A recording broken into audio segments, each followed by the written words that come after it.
So ito na naman mga katropa ang ating bagong haircut tutorial ngayon na tinatawag na uncut full burst fade with single fart. So una akong ginamit na guard dito ay guard number 2 close. So side by side po ang ating guard number 2 sa taas lang ng kanyang tainga. Fully fade po tayo ngayon, parang mataas ang ating burst fade, kumbaga kaya tinawag nating full burst fade. Ayan, so kabilaan po yon. So sumunod na guard na ginamit ay guard number 1 close. So estimated natin na makuha natin yung full burst fade. Ayan, so ang sumunod 0.5 guard close. So kasama na dyan yung ating combination na no guard, adjust ang blade ng sagad, sa gitna at pantay. Ayan, so yan na po yung ating proseso sa blending ng kanyang burst fade. Ayan, so okay na dito sa kaliwa, dito na naman tayo sa kanan. Guard number 1 close. Ayan,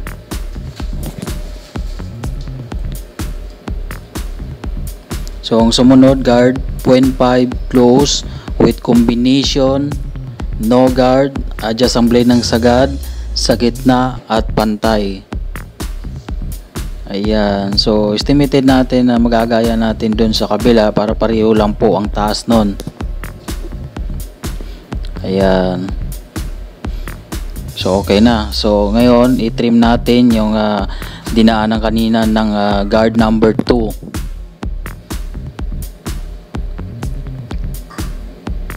Ayan, ititrim natin para mawala yung kanto.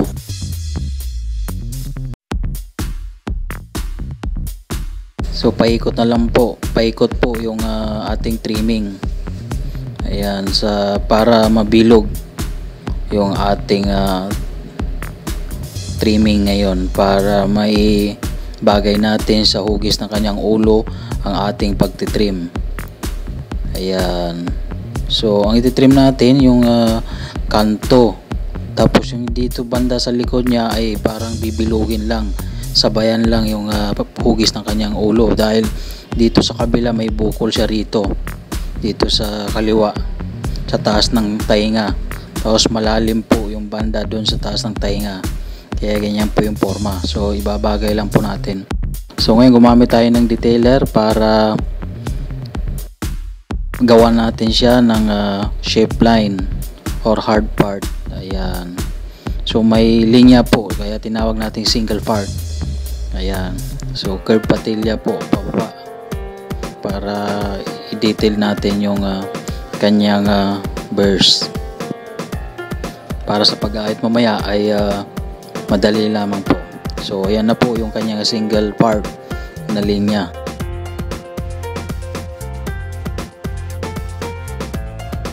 So kurtihan natin dito sa likod, sa gilid, side by side para ma-V-shape natin. So V-shape pa rin ang kanyang shape line sa likod.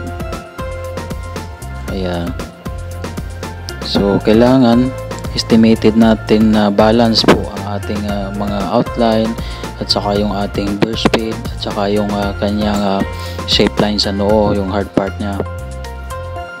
Ayan, so buuin lang natin yung kanyang shape line sa noo na mababase, na babagay sa kanyang noo. Curve patilla, gayahin lang po yung banda sa kaliwa para match po. Ayan, tignan nyo mga katropa. So ang kaibahan, isa lang po ang kanyang linya sa side left. So sprayan natin ngayon mga katropa para malambot po, at saka gumamit ng bagong blade para matalas at pulido ang ating ahit. Yan po ang mga sekreto para makinis ang ating fade at saka yung ating outline. Sharp na sharp kumbaga.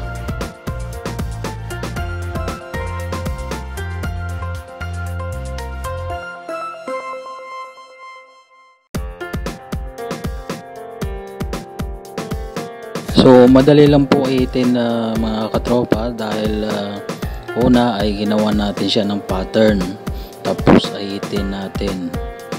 Ayan. So abang na po ang ating pag-ahit dahil may pattern na po.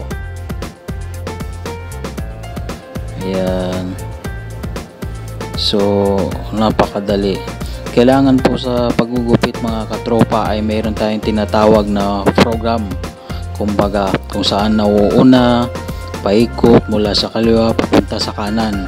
Hindi yung kumbaga punta dito, punta doon, dito, doon, dito, doon. Kumbaga kailangan mayroon tayong anggulo or program kung saan tayo mag-uumpisa.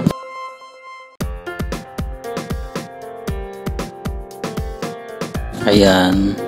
So inuuna sa kaliwa papunta sa kanan ng ating pag-ahit.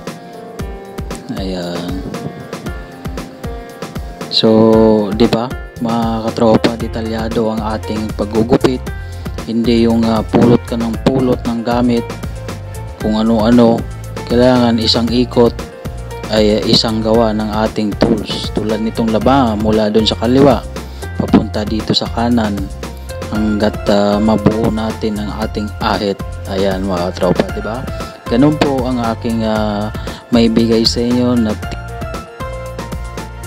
tips, kumbaga, na makuha nyo na ang paggugupit ay kailangan may program kung saan nauuna, kung saan nagtatapos. So tingnan nyo mga katropa, pagpag na naman ako ngayon, gumamit ako ng detailer para i-develop natin yung upper page nya, tanggalin yung mga dark spot, yung mga itim-itim, at para maganda yung reflection ng kanyang full burst speed.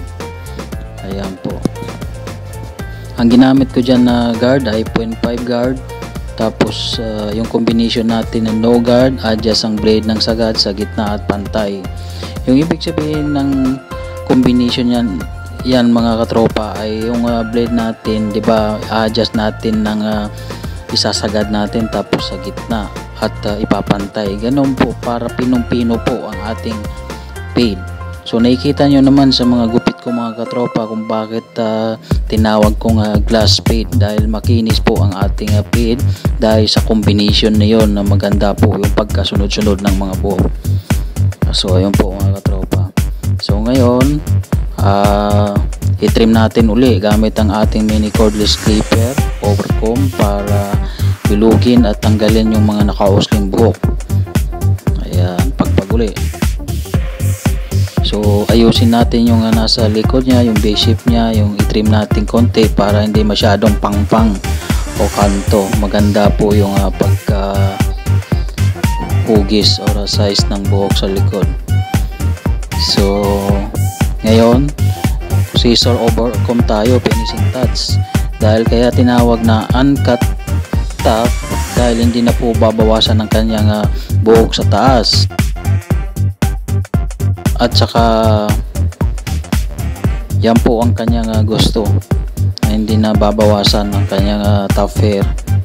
Kaya tinawag natin na uncut top full burst fade with single part. So ang uncut top yung wala nang bawas ang taas. Yung full burst fade ay yung kanyang burst fade na masyadong mataas, naabot taas na, kaya tinawag ko na full burst. Tapos with single part yung kanyang linya sa gilid, yun nakita nyo, kitang kita ang kanyang linya, pulido mga katropa. So habol natin yung ating Shinpa shaver para mas pino pa yung kanyang fade. Simple lang mga katropa ang ating burst fade ngayon dahil ang ating nagawa lamang dito ay yung sa gilid, tsaka sa likod, at tsaka yung trim. Ganyan.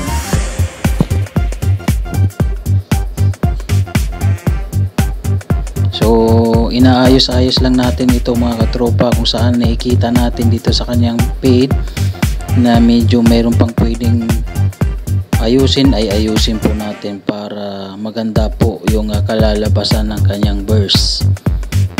Yan. So mga pitik-pitik na lang po yan mga katropa yung ginagawa ko. So kailangan kailangan po lagi tayong magpagpag para hindi po mangati ang ating customer. So blower na naman tayo para matuyo yung buhok at i-apply natin yung ating Play-Doh or pomade. So sana mga katropa, marami kayong natutunan sa haircut tutorial kong ito na tinatawag na uncut top, full, burst fade with single part. So sana po mga katropa, suportahan nyo po ang aking YouTube channel, paki-subscribe lang po at pindutin lamang po ang notification bell para updated po kayo sa mga susunod kong upload. So muli, ako po ay nag-iiwan sa inyo ng maraming salamat po mga katropa.